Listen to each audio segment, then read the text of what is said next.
Selamat pagi semua, saudaraku. Pesan kami pagi ini akan berfokus pada 4 jenis orang yang berbeda yang diberi hak istimewa oleh Tuhan untuk menerima pesan Natal pada peristiwa yang terjadi dan beberapa hari setelah itu terjadi. Tuhan dengan sengaja memilih mereka dengan tujuan khusus untuk mengungkapkan kepada kita bahwa Injil adalah untuk semua orang di dunia terlepas dari status ekonomi mereka.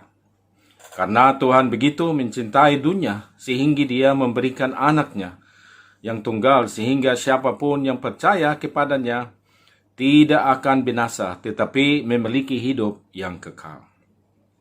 Saya berharap dan berdoa agar kita terdorong untuk berdoa bagi orang-orang di sekitar kita yang perlu mendengar kabar baik tentang Yesus Kristus, pengampunan penuh dosa terlepas dari perbuatan baik kita.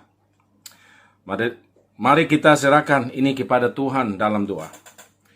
Tuhan, terima kasih telah memberi kami milik-Mu dan untuk memberi kami Roh Kudus untuk membantu kami memahami kata-kata-Mu untuk kami. Ampuni kami atas dosa-dosa kami, sehingga ada halangan bagi ibadah kami pagi ini melalui firman-Mu. Berilah kami, Tuhan, kemampuan untuk mendengar dan mendengarkan firman-Mu. Bantulah kami untuk mempraktikkan apa yang telah kami pelajari dalam hidup kami, dalam hubungan kami dengan istri, dengan suami, dengan anak, dengan teman, dengan orang tua, kerabat, dan dengan orang asing. Kami berdoa semua hal ini dalam nama Yesus Kristus. Amin.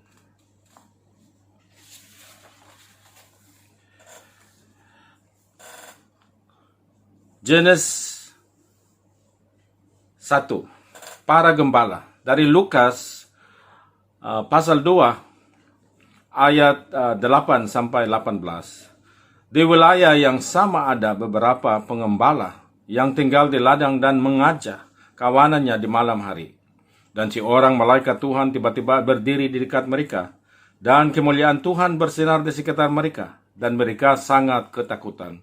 Maka malaikat itu berkata kepada mereka, "Jangan takut, karena lihatlah aku membawakanmu kabar baik tentang sukacita besar yang akan terjadi bagi semua orang. Karena hari ini di kota Daud telah lahir bagi Anda seorang juru selamat, yaitu Kristus Tuhan. Dan ini akan menjadi tandamu. Kamu akan menemukan seorang bayi terbungkus kain dan terbaring di palungan. Dan tiba-tiba muncul bersama malaikat itu banyak tentara surgawi dari malaikat memuji Tuhan dan berkata, 'Puji Tuhan yang tertinggi, dan di bumi damai di antara orang-orang Dia senangi.'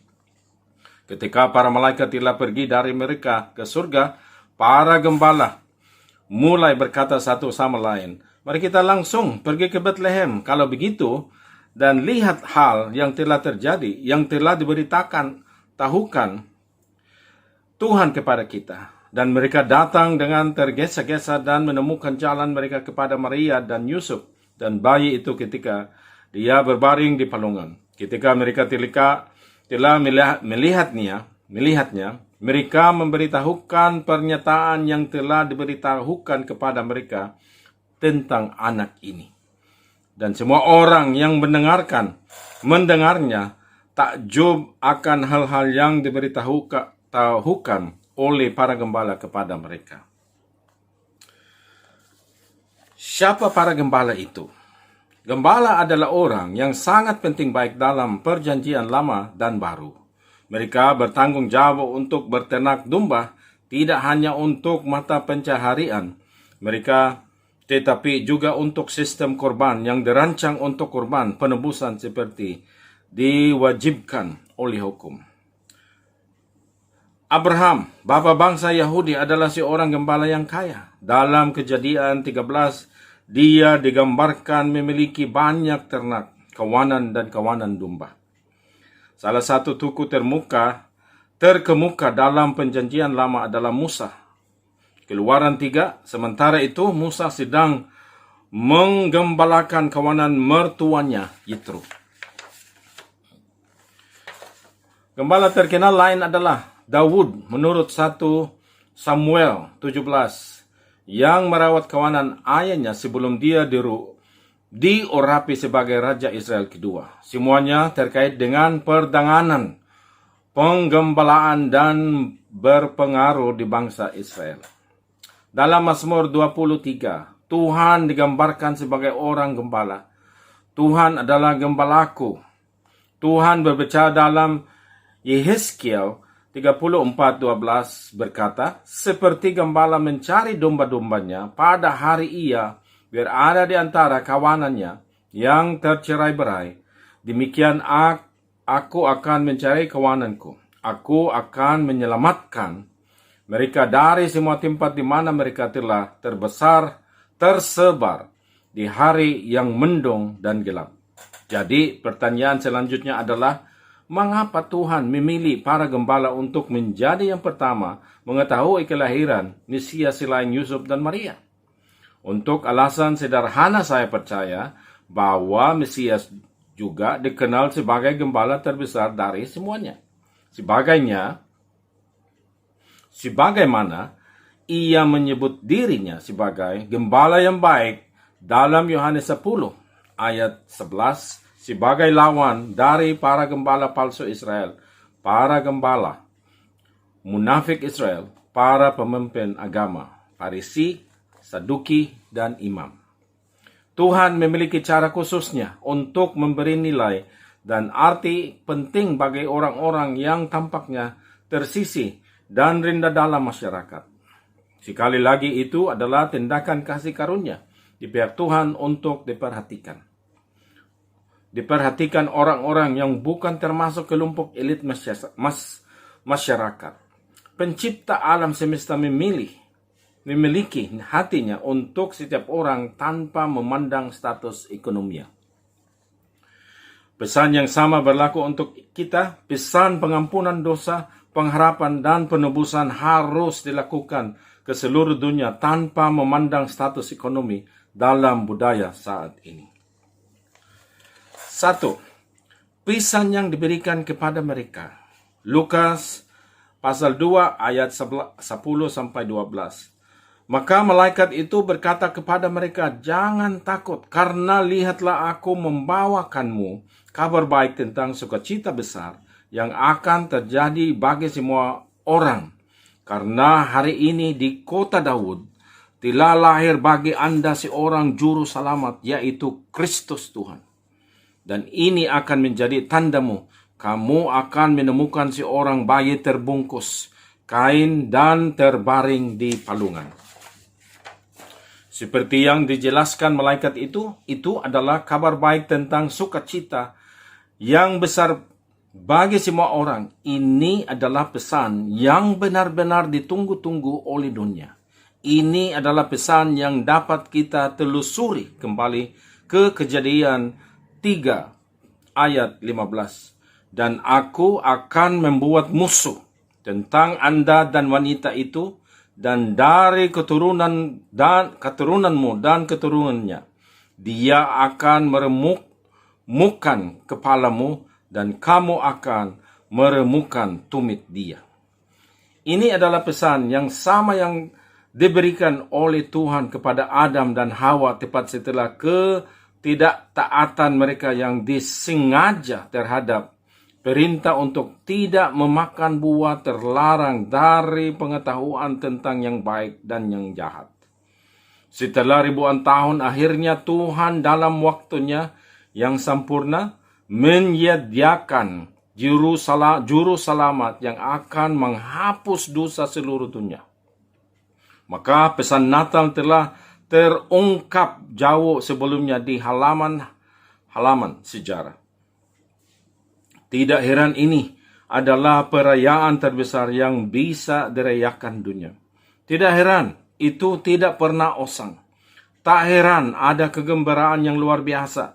Tak bisa dijelaskan setiap kita merayakan. Ini adalah pesan yang sama yang Tuhan berikan kepada kita di tangan kita untuk semua orang yang kita temui. Tidak ada yang berubah. Pesan yang sama bahwa seorang juru selamat telah lahir, yaitu Kristus. Tuhan. Juru selamat karena kita tidak dapat menyelamatkan diri kita sendiri dari kehadiran dan hukuman dosa. Tidak ada jumlah perbuatan baik dan pembenaran diri yang dapat menghapus dosa kita dari diri kita untuk diampuni oleh Tuhan. Dia mampu melakukan ini melalui kematiannya di kayu salib karena Mesias yang diurapi dari Tuhan, yang adalah Tuhan itu sendiri. Tidak ada Mesias lain yang akan datang. Tidak ada yang akan memenuhi syarat, hanya Yesus yang diurapi Allah. Kita harus bersukacita karena Tuhan telah memilih untuk mengungkapkannya kepada kita meskipun kita berdosa dan memberontak melawan Dia. Karena itu harus berusaha lebih keras untuk membawa pesan ini kepada yang terhilang di sini di Indonesia sampai Dia datang. Tambahkan mereka. Mari kita langsung 15 ayat 15. Mari kita langsung pergi ke Bethlehem dan melihat hal yang telah terjadi ini, yang telah diberitahukan Tuhan kepada kita. Sambil dengan setia mengawasi kawanan mereka di tengah malam yang gelap dan dingin, tiba-tiba si susuk malaikat muncul, mendorong kegelapan pekat ke samping oleh cahaya menyalaukan kemuliaan mereka. Para gembala membuku dalam ketakutan. Mereka telah menyaksikan peristiwa paling menakjubkan dalam hidup mereka. Menyaksikan kemunculan banyak pasukan malaikat muncul di hadapan mereka dalam kegelapan malam dan mewartakan kepada mereka pesan terpenting yang pernah diketahui dunia, kelahiran Mesias. Wahyu yang datang kepada mereka melalui malaikat, dan malaikat sudah cukup untuk menaruh iman di dalam hati mereka untuk percaya, dan sebagai hasilnya merekalah yang pertama melihat Yesus dan menyambut Dia ke dunia. Hasil selanjutnya dari pesan yang mereka terima, mereka tidak menahan diri tetapi keluar dan menyebarkan pesan yang telah mereka dengar kepada orang lain.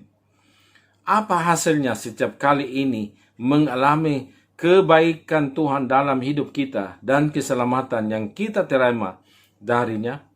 Bagaimana kesaksian pribadi kita berbagi kabar baik tentang keselamatan kita, pengampunan penuh dosa melalui kematian Kristus di kayu salib saja? Jenis kedua, orang Majus. Kalau bahasa Inggris, Magi. Dari Matius pasal 2 ayat 1 sampai 12. Sekarang setelah Yesus lahir di Bethlehem di Yudea pada zaman Herodes Raja, lihatlah orang Majus dari timur tiba di Yerusalem berkata, di manakah dia yang telah lahir menjadi raja orang Yahudi? Karena kami melihat bintangnya di timur dan datang untuk menyembahnya.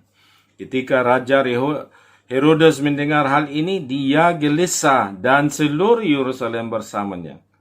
Dan mengumpulkan semua imam kepala dan ahli Taurat dari orang-orang. Dia bertanya dari mereka di mana Mesias akan dilahirkan. Mereka berkata kepadanya, di Bethlehem di Yudea, karena inilah yang telah ditulis oleh Nabi. Dan kamu Bethlehem, tanah Yahuda, sama sekali tidak ada di antara pemimpin Yahuda, karena darimu akan keluar seorang penguasa, siapa yang akan mengembalakan umatku Israel.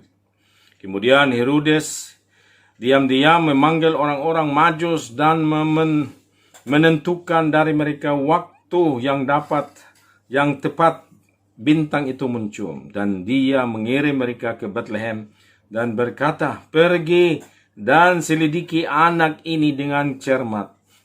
Dan ketika kamu telah menemukan dia, laporkan padaku sehingga aku juga dapat datang dan menyembah dia. Setelah mendengar raja, mereka melanjutkan perjalanan dan lihatlah bintang yang telah mereka lihat di timur. Berjalan di depan, mereka sampai berhenti di tempat di mana anak itu ditemukan.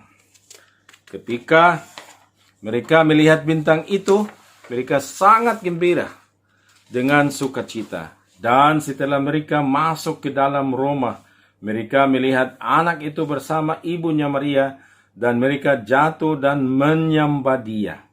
Kemudian mereka membuka harta karun mereka dan mempersembahkan kepadanya hadiah emas, kemenya, dan mur.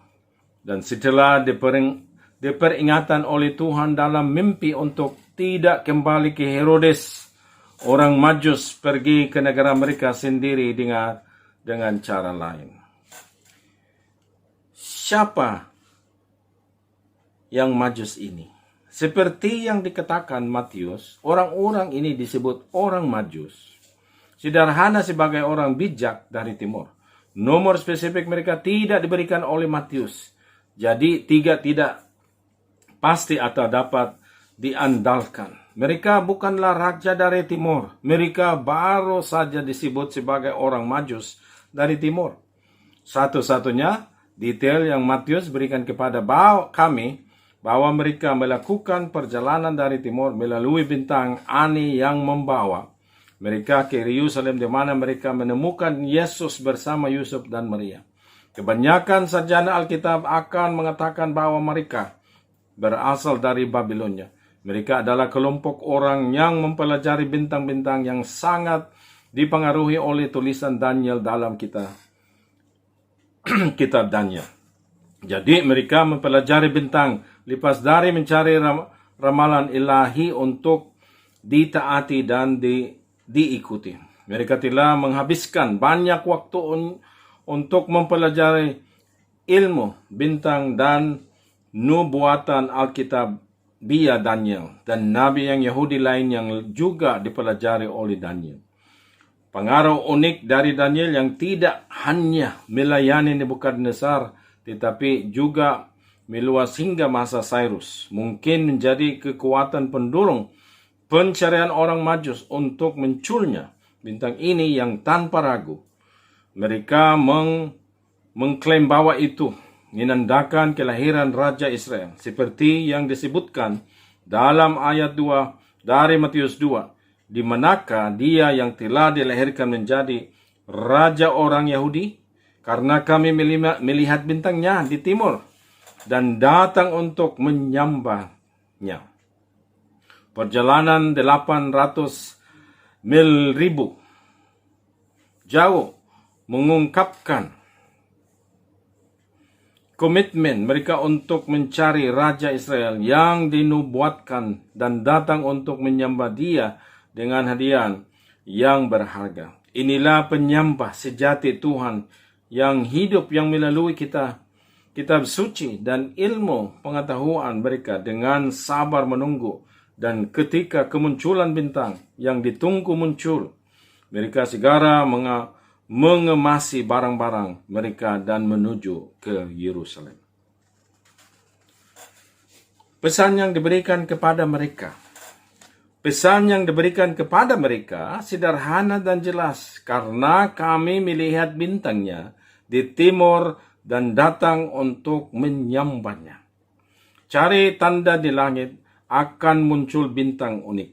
Penampilan ini akan menandakan bahwa Raja lahir di tanah Israel.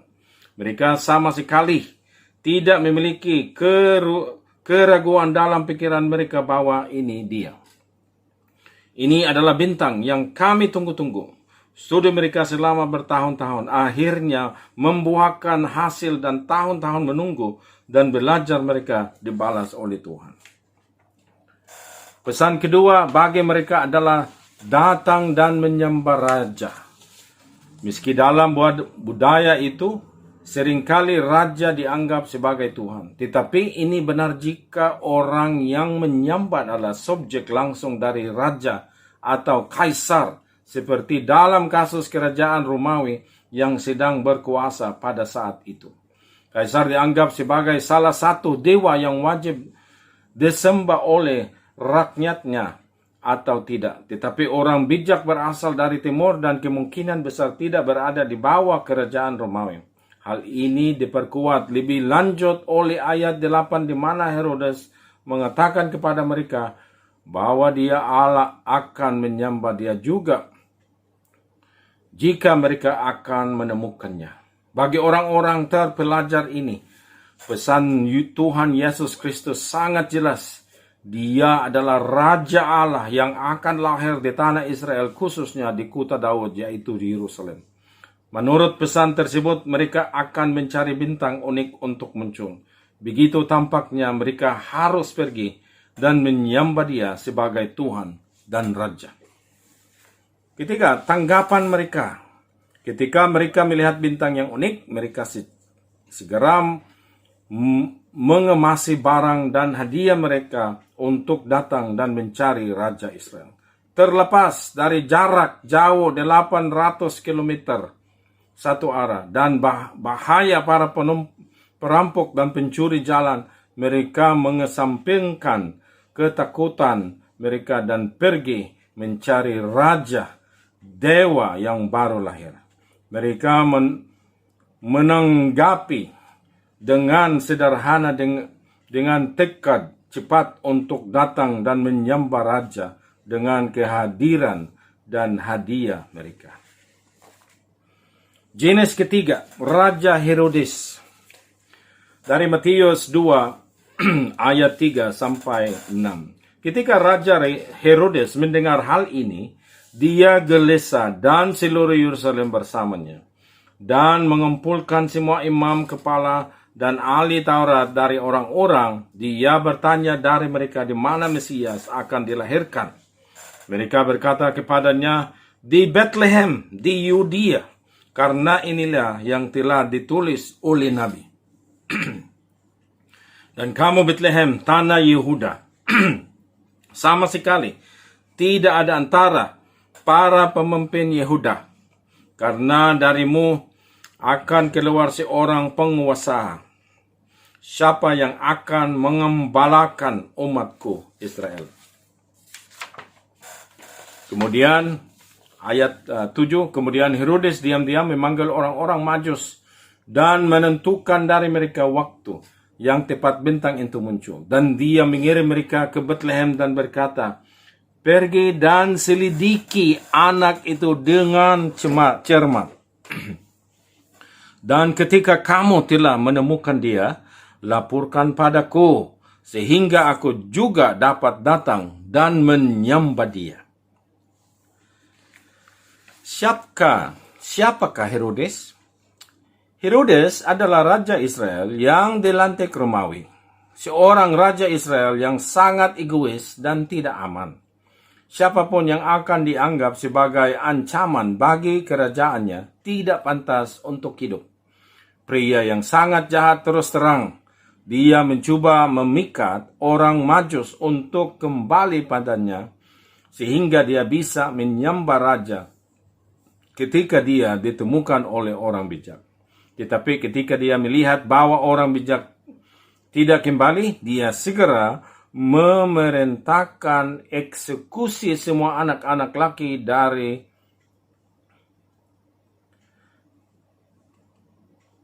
pesan dikirim kepadanya. Pesan yang diberikan kepada Herodes adalah pesan yang diberikan oleh Tuhan sendiri melalui orang Majus dan melalui firman-Nya. Pertama, pesan bahwa Raja Dewa lahir di tempat dia menjadi raja saat ini. Orang Majus datang untuk menyembah dia dengan kehadiran di sana dan melalui hadiran mereka kedua. Kedua, pesan datang melalui kitab suci Matius 2 ayat ketiga. Ketika Raja Herodes mendengar ini, dia gelisah dan seluruh Yerusalem bersamanya dan mengumpulkan semua imam kepala dan ahli Taurat dari orang-orang Dia bertanya dari mereka di mana Mesias akan dilahirkan. Mereka berkata kepadanya di Bethlehem di Yudea, karena inilah yang telah ditulis oleh Nabi Mika pasal 5 ayat 2. Dan kamu Bethlehem tanah Yehuda sama sekali tidak ada di antara para pemimpin Yehuda, karena darimu akan keluar seorang penguasa, siapa yang akan menggembalakan umatku Israel. Tanggapan Herodes terhadap pesan tersebut. Pesan itu jelas bagi Herodes bahwa apa yang dikatakan orang Majus kepadanya adalah benar karena konfirmasi dari kitab Nabi Mika di pasal 5 ayat 2. Dan kamu Bethlehem, tanah Yehuda, sama sekali tidak ada di antara para pemimpin Yehuda, karena darimu akan muncul seorang penguasa yang akan menggembalakan umatku Israel. Namun alih-alih menerima pesan dengan kegembiraan, dia menolaknya dan lebih memilih untuk tinggal dalam keinginan egois untuk menjadi raja Israel. Dia menanggapi dengan amarah dan pembantaian ratusan bayi di kerajaannya. Dia lebih menyukai dirinya sendiri daripada Tuhan. Dia memilih pemberontakan daripada tunduk kepada satu Tuhan yang benar Mesias Raja. Dia memilih untuk memberi makan harga dirinya daripada mengakuai kebutuhannya akan seorang juru selamat dalam hidupnya. Jenis keempat, para penulis. Dari Matius 2 ayat 4 sampai ayat 6. Dan mengumpulkan semua imam, kepala, dan ahli Taurat dari orang-orang. Dia bertanya kepada mereka di mana Mesias akan dilahirkan. Ayat 5. Mereka berkata kepadanya, di Bethlehem di Yudea, karena inilah yang telah tulis oleh Nabi. Dan kamu Bethlehem, tanah Yehuda, sama sekali tidak termasuk di antara para pemimpin Yehuda, karena darimu akan muncul seorang penguasa yang akan menggembalakan umatku Israel. Siapakah imam, kepala, dan ahli Taurat rakyat? Para ahli Taurat adalah sarjana hukum perjanjian lama. Mereka berperan penting dalam pelayanan Yesus. Mereka menganiaya dia dan bertanggung jawab untuk membawa dia ke pengadilan. Penganiayaan mereka terhadap orang Kristen berlanjut setelah kenaikan Yesus. Kamu menemukan para ahli Taurat menganiaya Petrus dan Yohanes serta terlibat langsung dalam kematian Stefanus. Para ahli Taurat adalah penjaga kitab suci atau firman Tuhan. Mereka bertanggung jawab untuk menjaga kitab suci. Mereka adalah kelompok sekte agama yang sebagian besar dari garis pendeta dari suku Yehuda. Mereka memulai pengaruh mereka sehubungan dengan tulisan suci ketika Ezra memberikan penekanan dalam melestarikan kitab suci untuk dibaca, dipelajari, dan dipahami orang-orang. Ini dilakukan secara khusus setelah pengasingan. Orang-orang yang kembali dari pengasingan sangat tidak tahu apa-apa tentang kitab suci, dan karena Ezra yang juru tulis membaca dan menjelaskan firman Tuhan kepada mereka. Dari Nehemia pasal 8 ayat 1 sampai 3. Melalui karya Ezra, salinan kitab suci direproduksi untuk menggantikan yang lebih tua sehingga melestarikan dan mengamankan kesinambungan kitab suci untuk digunakan bangsa Israel di setiap generasi. Pada zaman Injil, penampilan dan reputasi ahli Taurat telah berubah. Mereka menjadi begitu setia pada sekte dan tradisi mereka daripada pada kitab suci. Tuhan Yesus mengungkap kemunafikan dan kesalahan mereka memberikan beban berat pada orang-orang untuk mengikuti tradisi mereka daripada firman Tuhan. Mereka menghabiskan waktu membaca dan menelaah tulisan suci, namun hati mereka jauh darinya. Mereka tahu dari kitab suci Mika 5 ayat 2 bahwa Mesias akan lahir di Bethlehem, tetapi tidak ada yang pergi dengan orang bijak atau majus untuk memverifikasi apakah itu benar. Pesan yang diberikan kepada mereka tepat di depan mata mereka. Setiap hari mereka menghabiskan waktu dengan firman Tuhan. Namun jelas bahwa motivasi mereka bukanlah untuk menaati firman Tuhan, tetapi untuk meninggikan diri di depan mata orang banyak.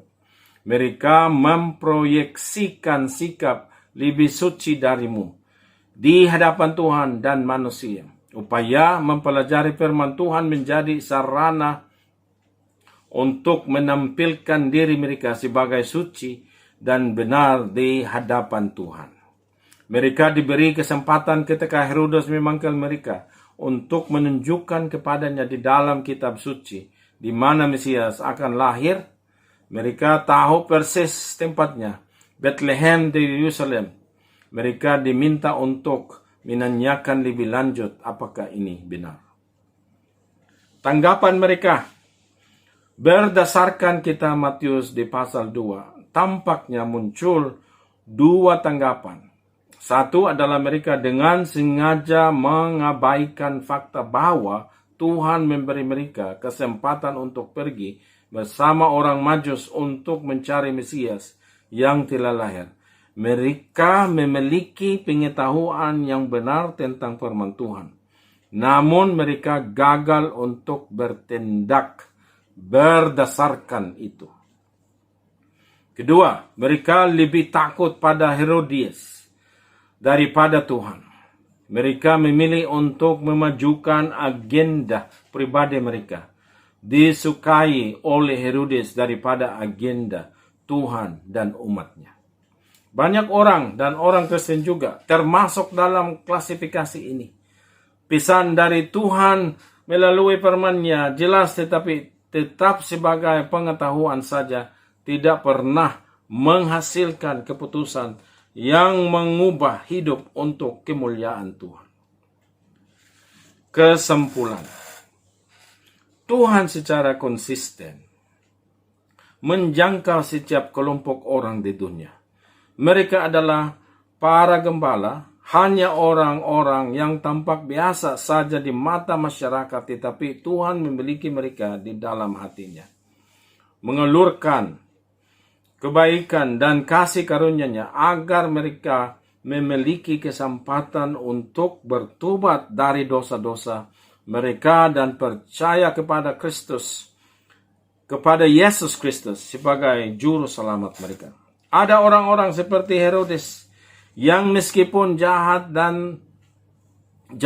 Tuhan tetap memberinya kesempatan untuk mendengar pesan kelahiran Mesias, sehingga dia bisa berpaling dari cara-cara jahatnya. Namun dia secara terbuka menolak pesan pengampunan yang jelas melalui Tuhan Yesus Kristus.